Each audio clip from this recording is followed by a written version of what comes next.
আপনি কি আপনার সন্তানের মনোযোগ ও স্মৃতিশক্তি বাড়ানো নিয়ে চিন্তিত? তাহলে এই ভিডিওটি আপনার জন্য।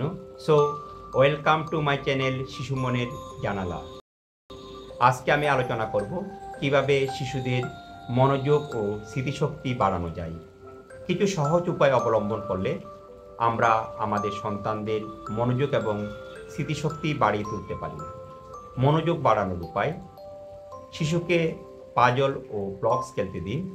এতে শিশুর ধৈর্য শক্তি বাড়বে এবং যে কোনো কিছুতে ফোকাস করতে পারবে। নির্দিষ্ট সময় বেঁধে কাজ দিন, যেমন গল্পটি তুমি 5 মিনিটে শেষ করো।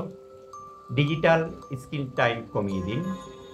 টিভি ও মোবাইল দেখা কমালে শিশুর মনোযোগ বাড়ে।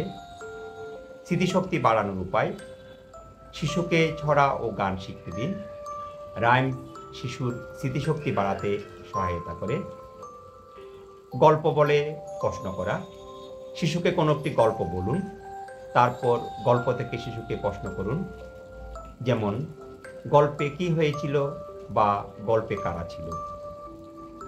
শিশুকে ছবি দেখে গল্প বানাতে বলুন। এতে শিশুর কল্পনা শক্তি বাড়ে এবং মনে রাখার শক্তি বৃদ্ধি পায়।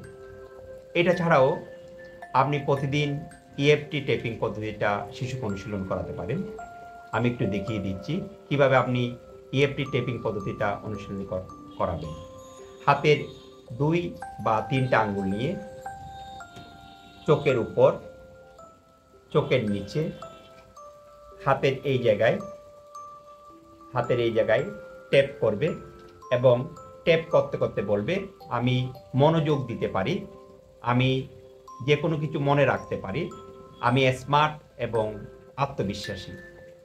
এই ইএফটি টেপিং টেকনিকটা যদি শিশু অনুশীলন করে, তাহলে শিশুদের মন প্রশান্ত থাকে এবং যে কোনো কিছু মনে রাখতে পারে।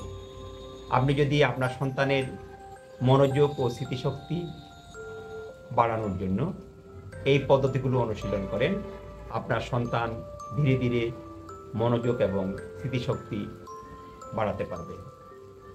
এই ভিডিওটি যদি ভালো লাগে তাহলে লাইক দিন, কমেন্ট করুন এবং শিশু মনের জানালা চ্যানেলটি সাবস্ক্রাইব করুন। ধন্যবাদ।